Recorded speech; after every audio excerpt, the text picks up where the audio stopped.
Fala galera, seja bem-vindo a mais um vídeo aqui no canal, dessa vez um vídeo especial, UFC Paris, Caio Borralho enfrenta Nassourdine Imavov, luta que pode credenciar um dos dois a ser o próximo postulante ao título da categoria do até 8-4, né, que o Chimaev recentemente venceu o Dricus du Plessis. É um vídeo, galera, que eu tô gravando aqui na segunda-feira, dia 1º, né, primeiro dia do mês de setembro. Vamos que vamos. Tô gravando antes porque no fim de semana eu vou viajar para São Paulo para assistir o primeiro jogo da NFL aqui no Brasil, né, que vai ter Kansas City Chiefs contra Los Angeles Chargers, e separei inclusive uma promoção especial exclusivamente para você que está assistindo esse vídeo, que é o grupo VIP de MMA mais o grupo VIP de esportes americanos. Todos os bilhetes prontos do mundo do futebol americano, do basquete, hockey, beisebol, tênis. Você encontra dois grupos VIPs pelo preço de um, tá? O link com vagas limitadas, tá, galera? Está aqui na descrição ou no comentário fixado. Então vamos pra cima forrar bastante. Lembrando, vai ter uma odd 5 pra vocês aqui também nos comentários, especial desse card. Então já tô gravando tudo com antecedência pra todo mundo aí forrar bastante. Vamos que vamos, deixa teu like, se inscreve no canal e vamos começar a análise, galera. Bom, primeira luta, a gente tem uma luta feminina, Sam Hughes, americana, contra a irlandesa Shauna Bannon. São duas lutadoras extremamente pouco confiáveis, tá? A Sam Hughes, pra mim, ela é levemente melhor. Tem 10 lutas no UFC, 5 vitórias e 5 derrotas. Suas últimas 2 vitórias foi por decisão dividida. Então é aquela lutadora que, quando ela vence, ela não deixa a vitória dela ser de maneira incontestável. Sempre ali na decisão, uma dubiedade assim. É uma lutadora que tem muita tendência da luta chegar até o fim. Ela traz consigo esse elemento. E a Shauna Bannon é, pra mim, uma das piores lutadoras do UFC. Então são duas lutadoras pouco confiáveis. Uma vitória da Shauna Bannon foi por decisão dividida e a outra contra a Pooja Tomar, que é possivelmente a pior lutadora do UFC, essa indiana. Então, assim, eu ficaria de fora dessa luta. Mas se você ainda quiser minha opinião sobre quem vai vencer, é a Sam Hughes. Mas, como diria Renato Moicano, não aposte, estude Bitcoin. Essa luta aí não tem valor. Próxima luta, aí já começa a ficar interessante. Teremos um duelo ali, Rússia contra Suécia, né? Rinat Fakhretdinov enfrenta Andrias Gustafsson. O Fakhretdinov é muito mais experiente, né? 5 lutas no UFC, 5 vitórias, mais de 20 lutas de MMA profissional. Porém, é um cara que, na minha opinião, está regredindo. A cada luta que a gente vê do Fakhretdinov, a gente vê uma exibição pior. Então vamos pegar as últimas 3 lutas dele aqui. Ele empatou com o Eliseu Capoeira, numa luta que ele amassou o primeiro round e foi amassado no terceiro, papo de 10-8. E aí ele perdeu aqui no Karate Combat, fez uma luta no Karate Combat, acabou perdendo. Ganhou por decisão dividida do Nicolas Dalby, tá? Ganhou na dividida, ou seja, teve juízes que viu a vitória do oponente. E essa luta contra o Carlos Leal foi um roubo, tá? Foi um garfo absurdo. Card que foi lá em Abu Dhabi, se eu não me engano. Carlos Leal ganhou essa luta. Esse resultado aqui não traduz o que foi a luta. O Carlos Leal amassou o Fakhretdinov. Então, pra mim, é um cara que está regredindo. Ao contrário do sueco Andrias Gustafsson, que é um cara que tem um dos estilos mais, assim, difíceis de você até encontrar um sparring para fazer, porque ele é um cara que ele tem um jogo de MMA muito voltado para o wrestling greco-romano, que é você segurar o cara na grade e ficar golpeando. Só que para você fazer esse estilo de jogo, você tem que ter muito condicionamento físico e tem que como se diz, cortar o ângulo do adversário. Você não pode deixar o adversário ficar movimentando, porque depende muito de você fazer uma pressão no clinch, aquele jogo de afogamento. E ele consegue fazer isso com maestria, cara. É um cara que pegou um Carlos Williams, que é um lutador duríssimo, e tirou pra nada. A gente fez esse mesmo jogo aqui no Contender. É um cara que tem a mão pesada, tem experiências de luta no MMA europeu. E, cara, nesse sentido, das últimas exibições de ambos, eu acredito que o Andrias Gustafsson pode ter êxito. Porque o Rinat Fakhretdinov é um cara que, inclusive, gosta dessa luta mais no infight, dessa luta face to face, vamos dizer assim. É um cara que luta grappling, né? Luta wrestling também. Então, acho que essa luta pode ser interessante, cara. Acredito que ela vá até o fim. Ambos têm muita resistência. Mas hoje, com as últimas exibições que eu tenho visto, eu vou de Andrias Gustafsson pra ganhar, tá bom? Vamos que vamos. Galera, Brad Tavares contra Robert Bricek, luta válida da categoria T84. Brett Tavares é um lutador que já tem seus 37 anos, é um cara que já tem 26 lutas no UFC. Vem de exibições ruins também, né? Das últimas 5 lutas ele tem 3 derrotas. Suas vitórias foram contra Chris Weidman, que aposentou, e contra o Jared Merchant, que é um cara que vem numa sequência muito ruim, né? A gente vê aí, vem de 3 derrotas seguidas. Então assim, cara, o que eu vejo dessa luta? É uma luta de recuperação pro Brett Tavares, mas a gente não sabe muito o que esperar dele. Ele vem lutando mal, né? Essa que é a grande verdade. O Robert Bryczek é um cara polonês que também vem de derrota, um cara muito irregular, luta muito pouco. É aquele cara que faz uma luta por ano, geralmente. Mas é um cara que tem a mão dura, entendeu? Eu vejo hoje o Bryczek um cara mais rápido, um cara mais ágil, assim. E, cara, de verdade, ou eu vou com o Bryczek ou eu fico de fora. Eu realmente não coloco meu dinheiro no Brett Tavares. Não tô gostando das exibições dele. Então, assim, gostaria de conferir o polonês num bingo, em alguma coisa ali, entende? Mais uma luta que também pode ter uma tendência de chegar até o fim, principalmente se passar do primeiro round. Se acabar, acredito que seja do primeiro round. Se prolongar, eu acredito que vá pra decisão. O Brett Tavares não tá lutando bem, como eu disse, vem caindo bastante o ritmo.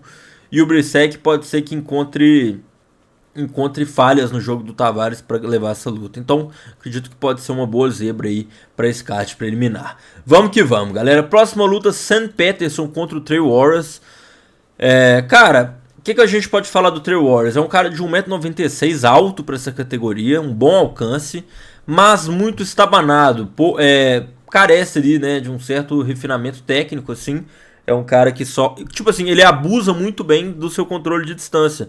Então ele jabeia muito bem. Ele consegue trazer um bom volume de golpes contra os seus adversários dessa categoria de 7-7. Que é raro você ter essa altura, né, de 1,96 m. Ele vem de 2 vitórias, né, contra o Josh Kinlan e contra o Billy Ray Goff. E assim, ele pra mim não pega um casamento bom, porque ele pega um cara de 1,91 m, que é um cara alto pra essa categoria também, e que tem uma envergadura maior que a dele, inclusive. E o Sam Peterson, galera, é um jogo oposto do Trey Warriors, tá? Se você for ver aqui o Sam Peterson, ele vem de 3 vitórias seguidas no UFC e todas no primeiro round, entendeu? Inclusive eu acho também que essa luta tem uma clara tendência de não chegar até o fim. O Trey Warriors é um cara que começa essa luta medindo a distância, fazendo bom uso da sua envergadura. Eu acho que ele vem do kickboxing, né? Alguma arte marcial assim de striking. Então assim, ele é o oposto do Sam Peterson, que é esse cara aqui que vem de 3 vitórias no primeiro round. Ele já vai pra definir o Sam Peterson, que inclusive não tem problemas em fazer essa luta ir para o chão. Tem 2 vitórias por finalização. Então, imaginando o estilo, né, da luta, o casamento em si, eu vou com a vitória do Sam Peterson, lutador inglês. Então, de maneira geral, esse é o meu palpite pelo casamento, pelas últimas performances. Sam Peterson pode engatar sua 4ª vitória seguida na organização. Acredito que a grande vantagem do Trey Warriors é a altura e ele não vai ter essa vantagem tão clara nessa luta. Ele é mais alto, mas a envergadura é do seu oponente. Então eu vou com o Sam Peterson, lutador inglês, para ganhar. Próxima luta, Rhys McKee contra o Axel Sola. Axel Sola, que é o atual campeão do Ares, né? Que é o maior evento de MMA da França. É um cara de 1,80 m, canhoto, que tem assim um bom uso do seu boxe. Só que o que pra mim ainda me pega um pouco? Ele é um cara que fez muitas lutas no MMA amador. Se você for ver aqui, o MMA amador dele é absurdo. Ele ficou de 2017 até 2019, 2 anos no MMA amador, lutando bastante. E aí ele entra aqui no MMA profissional pelo Brave, que é um evento conhecido lá da Europa, e já pula aqui pro Ares. Só que, na minha opinião, todos esses lutadores aqui que ele ganhou, vamos pegar esses 4 aqui, não são lutadores nem perto do nível UFC, entendeu? Inclusive essa luta aqui contra o Imavov, muita gente acha que foi um pouco garfo, entendeu? Que foi uma luta ali que o Axel Sola, na verdade, ele teria perdido. Mas enfim... Cara, o Axel Sola é um cara bom, tem um bom físico, é canhoto, mas eu ainda me pergunto se ele tem esse nível para o UFC. Ele enfrenta o Rhys McKee, que é um cara de 1,88 m e 1,98 m de envergadura, então tem um bom controle de distância, boxeia bem também, tem muitas vitórias por nocaute, mas é um cara irregular, né? Ele tá na sua segunda passagem pelo UFC, vem de uma vitória boa no primeiro round, mas antes disso, já tem 5 lutas no UFC, 4 derrotas, entendeu? Não é um cara confiável, de maneira nenhuma, o Rhys McKee. Então, assim, é aquele dilema. O Axel Sola é um cara promissor, ele venceu a maioria dos caras ali, né? Venceu todos, 10-0. Apesar daquela luta que eu falei que foi empate, mas foi bem contestável, ele dominou. Então, é aquela dúvida. Será que ele tem nível para o UFC? Será que ele tá jogando o jogo do alto nível? E é aquela parada, ele vai ter que perder o cabaço ali do maior evento. Eu acho que seja uma boa opção pelo casamento o Axel Sola aqui, porque eu vejo ele conseguindo encurtar. Se ele ficar na distância do McKee, muito possivelmente ele perde. Mas eu vejo ele conseguindo encurtar, entendeu? Então eu vou de leve favoritismo para o Axel Sola. Acho que pode ser uma boa pedida para meia unidade, para bingo, múltiplo, alguma coisa assim. Mas, cara, eu acho que não vale a pena uma unidade, galera. A gente tá lidando com um cara estreante contra um cara que tem muita envergadura. Então, assim, pode ser que ele consiga no primeiro round, mas no segundo já dá aquela arrefecida, enfim. E detalhe, galera, é um lutador francês, é um lutador da casa. Então, eu sempre deixo isso claro pra vocês aqui. Evento na França, tá? For pra decisão, alguma coisa, a gente sabe que sempre tem aquela tendência. Até por uma questão de lógica, né, velho? Às vezes o lutador francês acerta um golpe mais forte, a torcida reage de uma maneira, e isso tem um efeito X nos juízes ali de valorização, beleza? Então, acho que o Axel Sola seja uma boa pedida aqui. Próxima luta, Marcin Tybura contra o Ante Delija. O Tybura é aquele cara sempre carne de pescoço, já tem seus 39 anos, né? Já tá batendo aí na porta dos 40. É um cara que, pô, vem de 2 vitórias no UFC, inclusive uma vitória muito boa contra o Jonathan Diniz, fazendo valer ali o seu ground and pound depois de botar pra baixo. É um cara que defende queda muito bem e troca bem. Mas o jogo dele é esse, não tem nada mais que isso, vamos dizer assim. Olha, eu gosto dele, inclusive ele já lutou com o Ante Delija há muito tempo atrás, quando eu tava estudando pra essa luta que eu vi isso. Ele lutou com o Ante Delija aqui em 2015. Só que parece que o Delija machucou a perna, não sei se foi num chute, alguma coisa, enfim. Mas eles já chegaram a lutar. Cara, o Ante Delija é um cara que vem da PFL, tem 35 anos, é um veterano também. É porradeiro, gosta de botar pra baixo também. Inclusive eu acho que é essa a estratégia que ele vai usar. Eu acho que ele vai tentar colocar o Tybura pra baixo, não acho que ele vai querer tentar trocar. Tem a mão pesada... não é rápido, assim, ele é aquele cara que ele solta o golpe e ele avisa 2 dias antes que vai atacar, entendeu? Tem vitórias contra bons nomes da PFL, que é o Renan Problema e o Denis Goltsov, que ambos conseguiram ser campeões do GP da PFL dos pesados. Então um cara realmente credenciado, muito experiente. Hoje ele é sparring do Tom Aspinall, né, atual campeão dos pesados do UFC. Então assim, cara, eu vou querer conferir o estreante, né? Já peguei o Axel Sola aqui. Eu vou pegar o Ante Delija também. Eu acho que, cara, se o Delija conseguir colocar o Tybura pra baixo, que não é fácil, né? Mas pode ser que aconteça. Tem uma luta contra o Renan Problema, que inclusive ele bota o Problema pra baixo. Então é um cara, assim, com muita força. E não sei, cara, eu acho que o croata pode ser uma boa investida aqui, mas luta extremamente equilibrada. Omar Sy contra Brandson Ribeiro. Essa luta talvez seja uma das menores odds do card, né? O Omar Sy, ele é um cara, meu irmão, que ele parece o Johnny Walker. E eu vou explicar o porquê. Ele é um cara que, se você for analisar, você vê ele assim, você fala, pô, bicho, o cara é um mutante. O cara é alto, tem 2,11 de envergadura, é forte pra caramba, mas não faz nada do que o corpo dele era pré-determinado para fazer. Ele é um cara que podia fazer um excelente uso de envergadura, chutar, mas não, ele gosta de entrar em queda. E entra mal, tá? Ele é aquele cara que entra bem estabanado.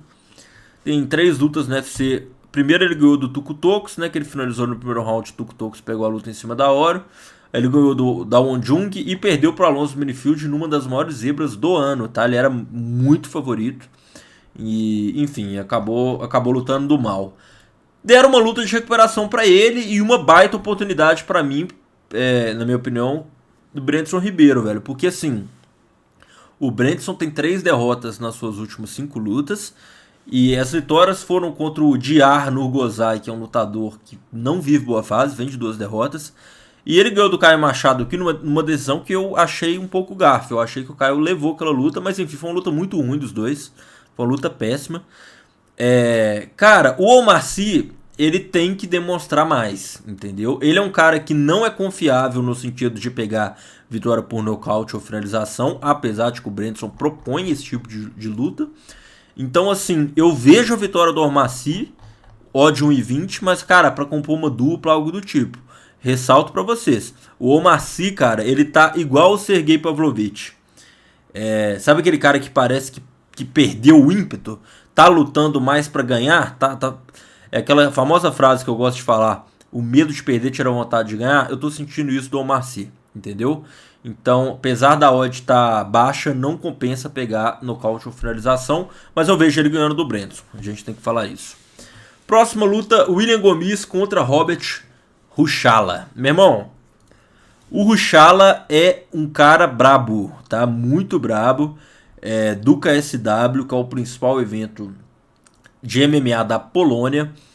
Sua única derrota no seu cartel profissional foi pro duríssimo Saladin Parnasse, que é o atual campeão do KSW.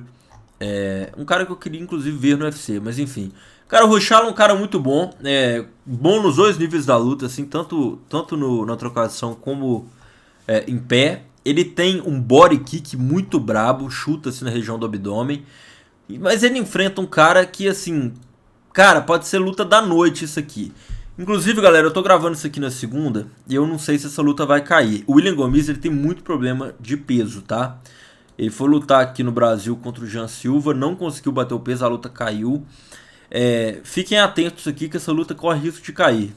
Mas o William Gomis é um cara muito duro, né? Ele já chegou a ter 4 vitórias seguidas no UFC, perdeu pro Raider Amil de virada, assim. Ele ganhou o primeiro round, o segundo e o terceiro perdeu, mas foi decisão dividida. Ganhou do João Anderson Brito, na França também, um cara que gosta muito de lutar em casa. É um cara que faz muito uso de leg kick. Ele é o favorito pra luta, né? Ele tem nível do UFC, enfim.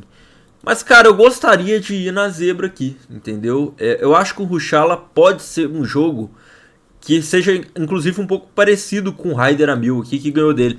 É aquele jogo de marchar pra frente e buscar a luta. E eu vejo o Ruchala conseguindo fazer isso contra o William Gomis. Então, eu novamente quero pegar esse estreante num bingo, num troco, porque eu acho que pode ser um casamento difícil pro Gomis. Eu ressalto, o William Gomis é o favorito. Mas eu queria conferir o Ruchala, velho. Eu acho que ele pode reproduzir muita dificuldade pro Gomis aqui, que é um cara que tem dificuldade em jogar andando para trás. O Ruchala é um cara que faz exatamente o jogo que, né, vamos dizer assim, foi eficiente na última derrota contra o Gomis. Então, gostaria de conferir isso, mas ressalto o William Gomis é o favorito. Próxima luta, Patrício Pitbull contra Lozane Keita. E lembrando, galera, card tá longo, mas grupo free, grupo 100% gratuito, o link tá aqui na descrição ou nos comentários. Muito importante que você faça parte. Por lá envio várias dicas, bilhetes, tudo de graça, tá? Gratuito.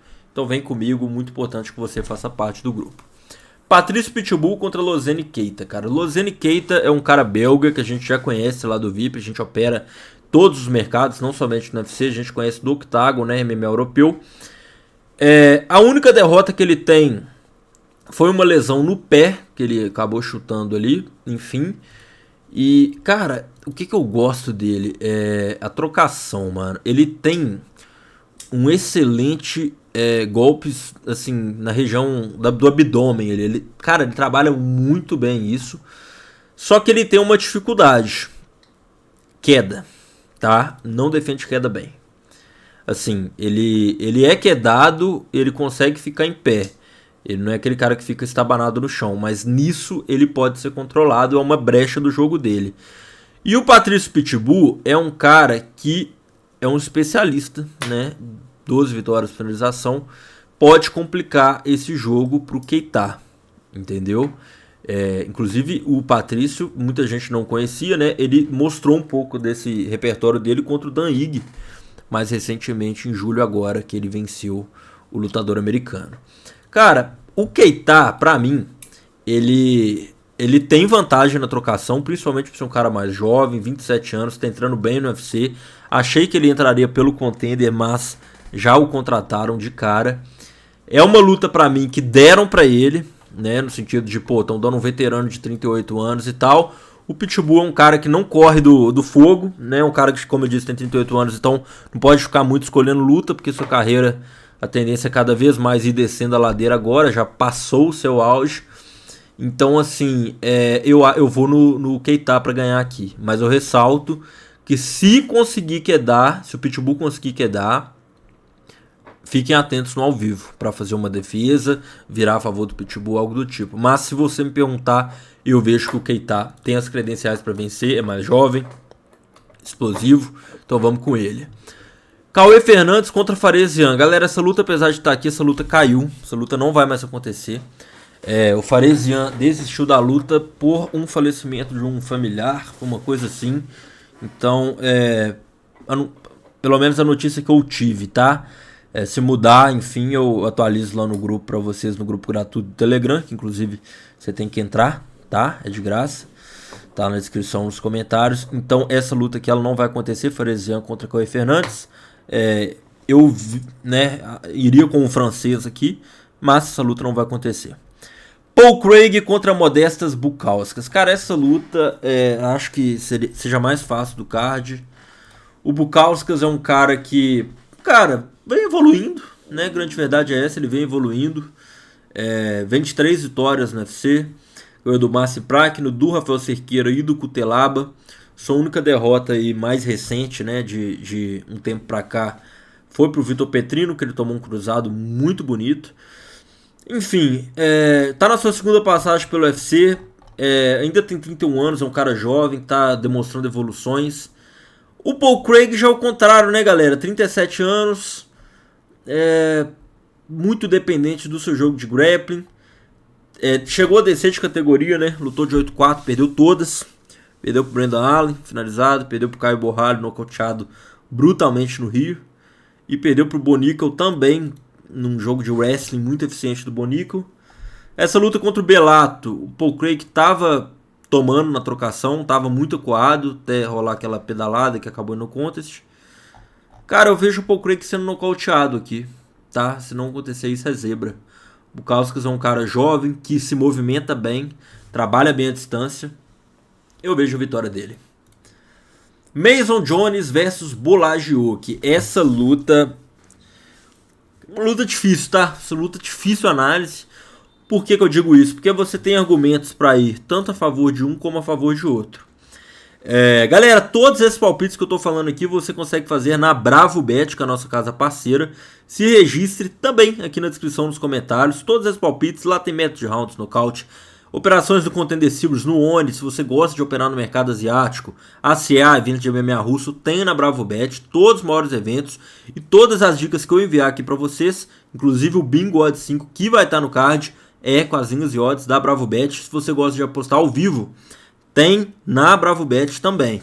Lá eles mantêm todas as linhas abertas enquanto a luta está acontecendo. Então, uma oportunidade muito boa para às vezes defender uma operação, dar um cash out se você acha que o lutador está perdendo. Eu recomendo, é uma casa de aposta 100% regulamentada, com odds muito boas, muito justas. Então, vem com a Bravo Bet. Vamos lá. Cara, Bolagiuk contra Mason Jones. Vamos falar primeiro do Bolagiuk, que é um cara que começou no Contender muito bem, nocauteando o Dylan Salvador aqui no primeiro round. Meu irmão, vamos lá. Aí ele ganhou numa decisão muito contestável do Chinquamba, numa decisão dividida. Foi uma luta boa, assim, mas não sei. Se você falasse que o Chinquamba tinha ganhado, não seria um absurdo. E aí, meu irmão, ele era muito favorito contra o Chris Duncan e ele foi finalizado até um pouco fácil, assim. Entendeu? Numa guilhotina ali no primeiro round. Com muito mérito do Chris Duncan. Aí ele ganhou desse Michael Ezreal aqui em maio do início do ano. Que é um cara que, salvo engano, pegou essa luta em cima da hora. E, pô, nada demais, assim, um pouco protocolar. Acertou os melhores golpes, ganhou a luta por decisão. E ele enfrenta um cara que é extremamente porradeiro. Gosta de sair na mão, Basel Jones. Vem de algumas situações. Tá na sua segunda passagem pelo UFC.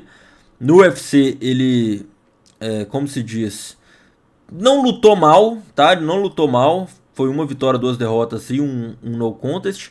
Ganhou do Dave Jonamar, que é inclusive um cara que tem um estilo parecido com o do Bolajoki. E suas derrotas foram pro Mike Davis, que na época lutava bem, e pro Ludovic Klein, que é uma pedreira, né? Chegou até 7 vitórias seguidas. Ele limpou 4 vitórias seguidas no Cage Warriors e ganhou do Jeremy Stephens. Cara, o que eu vejo aqui? O Mason Jones é um cara que marcha muito pra frente e o Bolajoki é um cara que gosta de trabalhar ali na distância, um leg kick que sai e tal, tudo mais. Fisicamente, o Bolajoki é mais forte, entendeu? Um cara que tem um vigor físico melhor. Mas eu acho que o Mason Jones compensa isso na pressão, no abafa, entendeu? É um cara que tem queixo, nunca foi nocauteado nem finalizado na carreira. Acho que essa luta chega até a decisão. Mas se você me perguntar quem você acha que vence, eu vou com o Mason Jones, velho. Porque as últimas exibições do Bolajoki, como eu disse aqui pra vocês, foram uma vitória por decisão dividida, uma derrota e uma vitória contra um cara que tava pegando a luta em cima da hora e era estreante no UFC. Michael Ezra aqui, ó. Ele veio do Free UFC para o UFC Fight Night. Entendeu?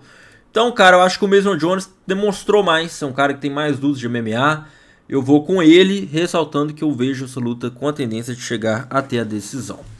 Agora, galera, a gente chegou na hora da verdade, né? Lembrando, tem odd 5 para vocês na descrição, no comentário fixado. Vamos que vamos. Benoit Saint-Denis contra Maurício Ruffi.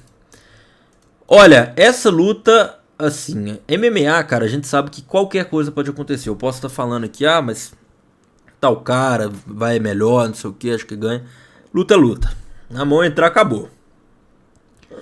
Mas a análise prévia aqui é Maurício Ruffi, tá? Eu já enviei lá no grupo 2 unidades, lá no grupo VIP. 2 unidades no Maurício Ruffi no odd 1.50. Eu não sei quanto tá a odd agora. Coloquei R$2.000 para voltar 3. 1k de lucro, 1.000 de lucro. Cara, o Maurício Ruffi, pra mim, ele é infinitamente superior na trocação. Eu acho que o Benoit Saint-Denis tem muitas falhas e muitas brechas no seu jogo. E a equipe do Fightnet já demonstrou ser uma equipe qualificada para mapeamento, né, do adversário. Benoit Saint-Denis é um cara que tem brecha tanto no chão como em pé. Chega na credencial com 10 vitórias por finalização, mas nada demais, assim. A gente não viu isso no UFC. É um cara que no UFC, inclusive, gosta de perder para brasileiro, né? Já perdeu para Eliseu Capoeira, já perdeu pro Renato Moicano e agora enfrenta o Ruffi, né? Cara, o que eu vejo dessa luta aqui? É o Ruffi nocautear, cara. E não acho que nem seja decisão, não. É nocautear. Vem de uma vitória absurda contra o King Green, naquele spinning kick, né? Aquele chute rodado. Contra o James Lontop, galera, muita gente fala, mas o Ruffi caiu de rendimento, mas aí, pô, o James Lontop aguentou muita porrada e tava muito acima fisicamente, né? Sim, papo de quase 20 quilos mais pesado, eu acredito. Cara, então assim, o Benoit Saint-Denis é um cara que tem muita brecha, já foi nocauteado 2 vezes aí no UFC. Então, cara, eu não vejo sentido em ir a favor do Benoit Saint-Denis aqui. Principalmente porque, olha, vamos falar método de análise aqui. O Maurício Ruffi é um cara que ele bota muita pressão no primeiro round. O Benoit Saint-Denis é um cara que também propõe essa luta. Inclusive, todas as suas lutas no UFC nunca chegaram até a decisão. Aliás, apenas a primeira, a sua estreia. Cara, esse jogo dá match pro Ruffi de maneira geral, entendeu? Eu acho que foi uma luta extremamente bem casada. Uma luta para ele entrar de vez no top 15 ali, talvez até top 13, 12. Se eu fui a favor do Renato Moicano contra o Saint-Denis, eu tenho que ir a favor do Ruffi, entendeu? De maneira geral, essa que é a minha análise. Então, Maurício Ruffi e Maurício Ruffi por nocaute. Se você quiser ser mais conservador, vitória Maurício Ruffi. Um pouco mais agressivo, Maurício Ruffi por nocaute, tá bom? Esse é o meu script dessa luta aí. Galera, chegamos na luta principal, na Sordini Mavov contra Caio Borralho. Lembrando, promoção 2 grupos por 1, grupo VIP de esportes americanos, mais o grupo VIP de MMA, por um preço especial, preço mais em conta. Então você vai adquirir 2 grupos pelo preço de um. O link para você adquirir está na descrição. Cara, vamos lá. Vocês sabem que comigo não tem dessa. Se eu achar que o brasileiro vai perder, eu vou analisar luta a luta. O Caio Borralho chega melhor que o Imavov, na minha opinião, porque ele ganhou de todo mundo no UFC, né? É um fato.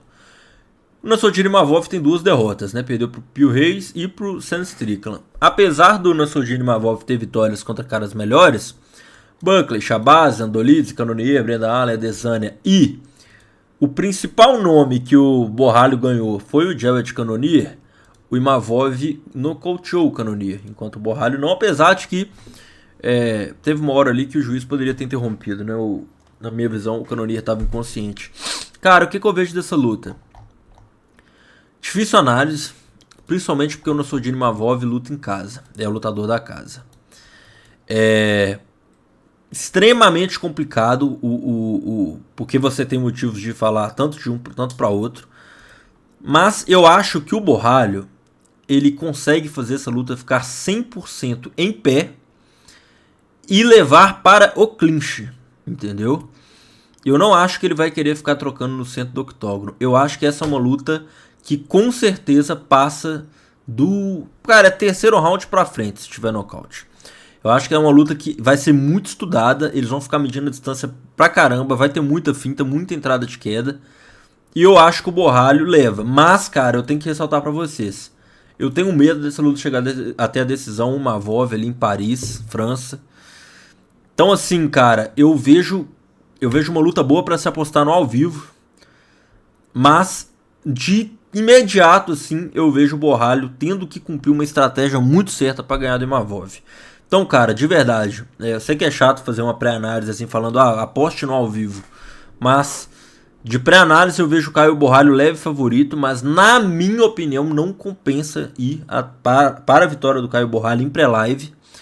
Porque, cara, se o Imavov começa ali um pouco melhor na luta, se encontrando mais, achando a distância, eu tenho muito medo de rolar um garfo, mano. De verdade mesmo, velho. Galera da França é foda. É porque eu já aposto na França, Roland Garros, mercado de tênis na França. E, cara, francês é uma raça complicada, irmão. Vocês não fazem ideia. De todos da Europa, acho que o francês é o pior. Então, assim, tenho muito medo de rolar garfo nessa luta.